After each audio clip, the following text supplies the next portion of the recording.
दोस्तों पहले इस वीडियो को देखें और इस वीडियो की एक एक बात बहुत गौर से सुनें और इसको ज़्यादा से ज़्यादा शेयर करें। क्या आपको पता है कि आपके गांव की मस्जिद, मदरसा, आपके गांव के कब्रिस्तान और ईदगाह के खिलाफ साजिश हो रही है और इस साजिश के लिए झूठ और एक घटिया प्रोपेगेंडा का सहारा लिया जा रहा है। हमने ये खूब सुना है कि इंडिया में वक्फ बोर्ड डिफेंस और रेलवे के बाद सबसे ज्यादा लैंड ओन करती है, जो कि 9,40,000 एकड़ जमीन है। कंट्री का तीसरा सबसे बड़ा जमीन का मालिक।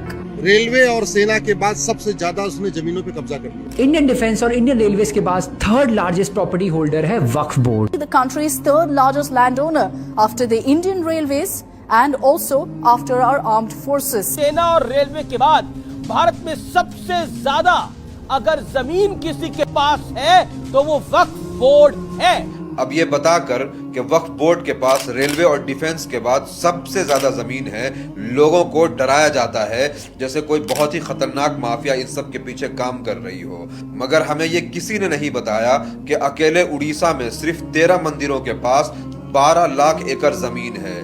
मतलब वक्फ का पूरे इंडिया में जितनी जमीन है उससे 40% ज्यादा अकेले उड़ीसा के 13 मंदिरों के पास जमीन है। और आगे देखिए, तमिलनाडु के मंदिरों के पास 4,78,000 एकड़ जमीन, आंध्र प्रदेश के पास 4 लाख एकड़ जमीन और तेलंगाना के मंदिरों के पास 87,000 एकड़ जमीन है। मतलब अगर उड़ीसा को हटा भी दें तो देश के सिर्फ 3 स्टेट के मंदिरों के पास वक्फ बोर्ड से ज्यादा जमीन है, जबकि 3 स्टेट के बाद अभी 25 स्टेट और 8 यूनियन टेरिटरीज का कैलकुलेशन बाकी है।